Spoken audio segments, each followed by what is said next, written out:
So next in this session, we see unions. Okay, we already see structures, and structures and unions are more or less same. That's what the definition says, that union is also a user-defined data type. Yeah, like structures. But the only difference is all the union members occupy a same memory space. Okay, so it means you have 10 variables in union or 10 elements in union. So you will not have a separate memory space for each. So union as a whole will have a memory space. Okay, so then what will be that memory space? Is it 4 byte, 8 bytes, or 24 bytes, or the average of all? Okay, so the maximum the memory space of a union is the size of a data type, maximum data type. Okay, so if there is a character and integer, the size of integer will be the size of a union. Yeah, so then what does the memory space mean? Okay, so here we can take an example. So we'll see in the code how to define it, but here what we have is a union. I have a union sample. It has an integer a and integer b. It looks exactly like a structure, just the union name attached. But what happens with this union is, okay, the size of this union will be 4 bytes. Okay, so why 4 bytes? Because that's the fundamental difference between union and structure. So then how come 2 elements of each 4 bytes are stored in only 4 bytes? Okay, because this needs 4 byte and this needs 4 byte. In this case, what happens? Only one 4 byte is allocated to a union, and each member can write into that 4 byte separately. So if A writes into that 4 byte 10, and if we try to read B, you can still read 10, because at the end you are reading the same address. Here let's define union. So the definition of defining a union would remain same as struct. Instead of a struct, I'll use union keyword, and we'll make a sample union data type. Yeah, let's take 3 variables. Okay, yep, int main. Now I'll define a sample union variable. u1 underscore u is my union.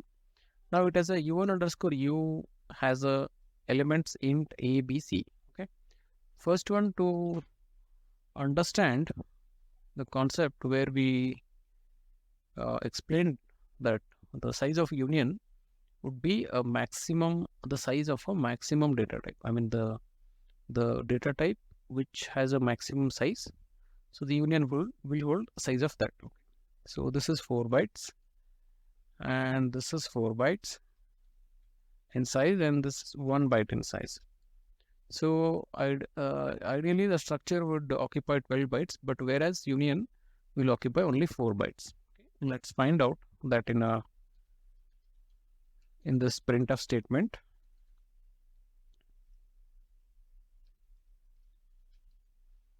Size of u1 underscore u. Okay. Now I compile it. See the size of union is 4. Okay. So we saw the size is 4, but how does these 3 variables work? Like, what if I write in A, which occupies 4 bytes, what happens to B? Because B is also 4 bytes. Okay. And the one we rightly explained that the values of each member will be overwritten by other.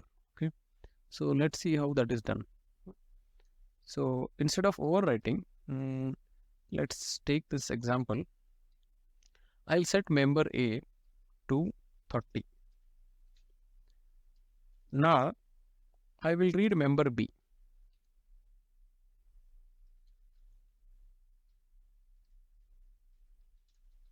Yes, this I have set it to 30. Now I am reading this. So what to expect here is u1 underscore u dot b. Yeah. So here we will get the value of 30 itself, because A and B both are occupying the same memory space. I have written A with 30. that memory region is written with 30. I'm reading a same memory region, but by using element B. Let's see this. What we have is u1 underscore b, and again I have written u1 underscore u dot b here. So that is 30. So this way what we understood is whatever we wrote in A, the same is coming in B. Yeah. Let's read the other way around. I will do the other way around.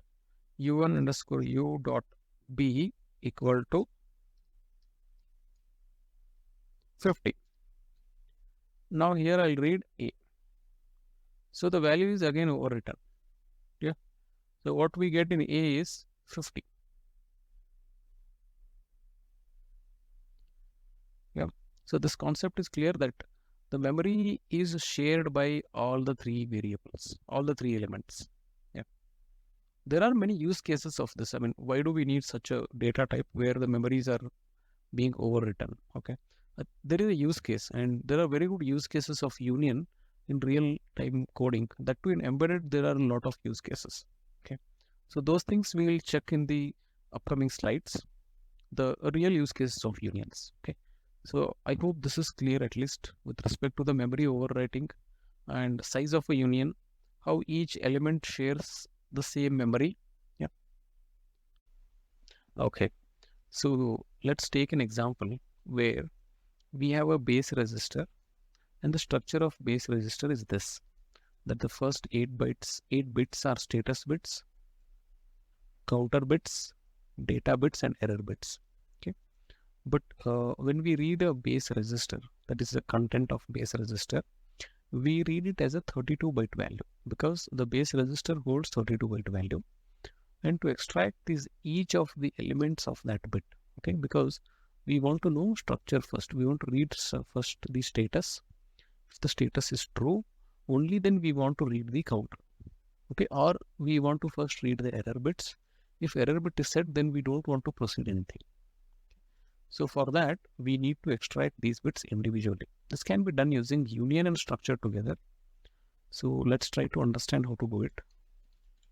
So I'll define one union called base register. Yeah. So inside this, I'll also define one structure. Okay.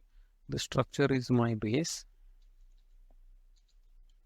Let's define it as base int st of 8 bits, int ct of 8 bits, int dt, that is data of 8 bits, int er, that is of 8 bits. Okay. This is my structure. So this is how it is structured. Now I want to read the whole value as well. So I'll call it as int raw data.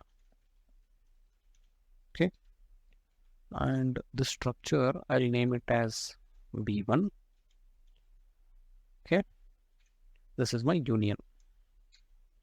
Let's see how to use it. Usage is same as union. Okay. Like how we used a union before. Union base register X. Register X. So now let's directly push the register X dot raw data. Okay. So for better understanding, I will write the hexadecimal value. Okay. 1, 2, 3, 4, 5, 6, 7, 8. So this is a value which is stored in base register. And this value is a combination of this. Okay. Currently, let's assume it that way. Now I have read it, and let's print each one of this. Okay. I'll just simply use printf.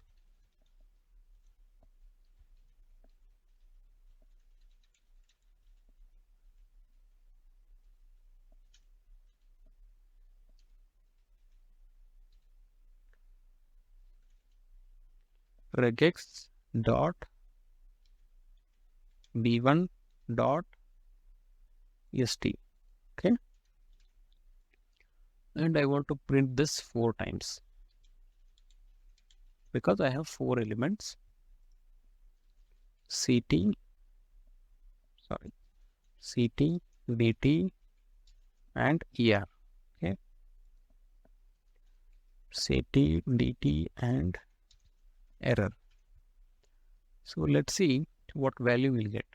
Okay, so here instead of decimal, I will print the hexadecimal value so that we can see each part belongs to 1.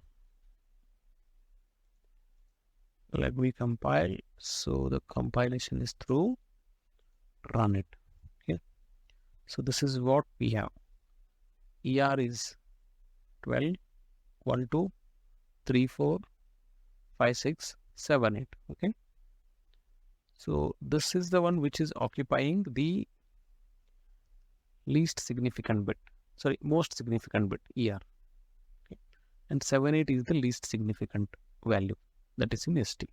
So it's arranged in this order. So this is a real life example, real case example where we can make use of union. So makes sense to use union here with the structured data for a data which we read it in a raw format. Okay, so the raw format is converted into structured data using this.